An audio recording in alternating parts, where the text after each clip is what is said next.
அப்பா அடிச்சதுல இருந்தே எந்திரிக்க முடியல. இதுல பையன் போட்டு பொழந்துட்டாரு. சஞ்சயா, ஜெய்சன் சஞ்சயா. ஓ, சிஎம் ஓட பையனா? ஓ, பொம்மை முதலமைச்சரோட பையன் ஜெய்சன் சஞ்சய். சொல்லுங்க ஜெய்சன் சஞ்சய், எப்படி இருக்கீங்க? ஓ, ஓகே ஓகே ஓகே. அப்பன காணுமா? என்ன சஞ்சய் திரும்பி வந்திருக்கா? அப்பா அடிச்சு இருப்பாரு. அப்பா காண ஆட்டுக்குட்டி காணுட்டு. உங்க பிள்ளை மேல உங்களுக்கு எமோஷனல் கனெக்ட் இல்லையா?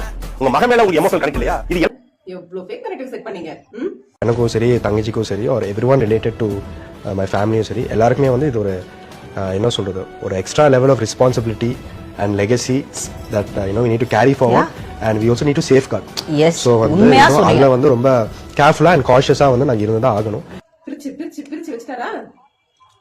முன்னெல்லாம் இந்த அரசியலோ இல்ல அரசியல்வாதிகளை சுத்தியோ நம்மளுக்கு எந்த பிரச்சனையும் இருக்காது. ஊருக்குள்ள நிறைய பிரச்சனை நடக்கும். ரேட் நடந்துச்சு, கொலை நடந்துச்சு, கொள்ளை ஆயிடுச்சு, இல்ல செயின் ஸ்நாச்சிங் பண்ணிட்டாங்க, இல்ல ஹராஸ்மெண்ட் நடந்துச்சு, வெட்டிக்கிட்டாங்க, குத்திக்கிட்டாங்க, ஜாதி கலவரம் நடந்துச்சு, இந்த மாதிரி நிறைய பிரச்சனை இருந்துச்சு. இப்ப பார்த்தா இதெல்லாம் கம்மியாயிடுச்சுங்க. இல்ல இதெல்லாம் வந்து டிவி போக்கஸ் பண்ணலையான்னு தெரியல. வர்ற நியூஸ் எல்லாம் எதிர்கட்சி இப்படி பண்ணிட்டாங்க. எதிர்கட்சியை சார்ந்த தூக்குச்சட்டி தூக்கிஸ் எல்லாம் இருப்பாங்கல்ல, அப்புறம் எலும்பு கொக்கீஸ், துண்டுபிடி, ஓசிக்குடி, இந்த மாதிரி ஒரு சில கட்சிகள் இருப்பாங்க. முக்கியமா வந்து நம்ம முதல்வர் அங்க வரேன்னு சொல்லி கேட்டோம், அங்க வர வேணாம்னு சொல்லிட்டு தமிழகத்துக்கே அவமானமா. சோ நீங்க எத்தனை பள்ளி அடிச்சாலும் எவ்வளவுதான் குட்டி கண்ண போட்டாலும் ஒன்னும் நடக்காது. மக்களோட சக்தியும் இறைவனோட சக்தியும் இந்த இயற்கையோட சக்தியும் ஏன் இந்த பிரபஞ்சமே அந்த ஒரு மனுஷன் கூட தான் நிக்குது. ஆனா ஜேசன் சஞ்சய் சான்ஸே இல்ல. 25 வயசுல இந்த அளவுக்கான ஒரு மெச்சூரிட்டி, என்ன ஒரு ஸ்பீச், ரொம்ப பணிவா, ரொம்ப கனிவா, அப்பா சான்ஸே இல்ல. ஒரு சாதாரண பையன்.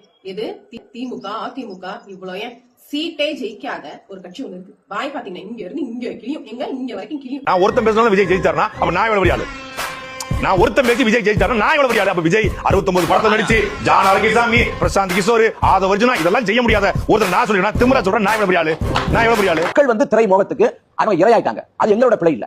4 விழுக்காடு 40 விழுக்காடு மாத்துறதுக்கு 5 ஆண்டு காலம் ஆக்கப்பூர்வமான எதிர்க்கட்சி செயல்பட்டு களத்துல உழைச்சி இதை நிரூபிச்சு மக்கள் தங்கள் பண்ண தவறுகளை திருத்திக்கிட்டு எங்களை அங்கீகரிக்கிற நிலையை உருவாக்கும். அதுதான்.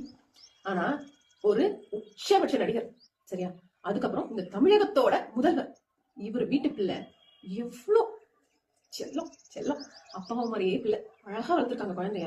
அந்த அளவுக்கு ஒரு ரொம்ப ரொம்ப ரொம்ப தரமான ஸ்பீச். ஆனா அதுவா பண்ணிச்சோ, அது தானே நடந்துச்சோ, அந்த குழந்தை பேசுறதெல்லாம் ஒருத்தர் வச்சு செய்யற மாதிரி தான் இருந்துச்சு. இப்ப சொல்றேன், இன்னும் ஒரு 10 நாளைக்கு கத்தரி சொல்றாங்க.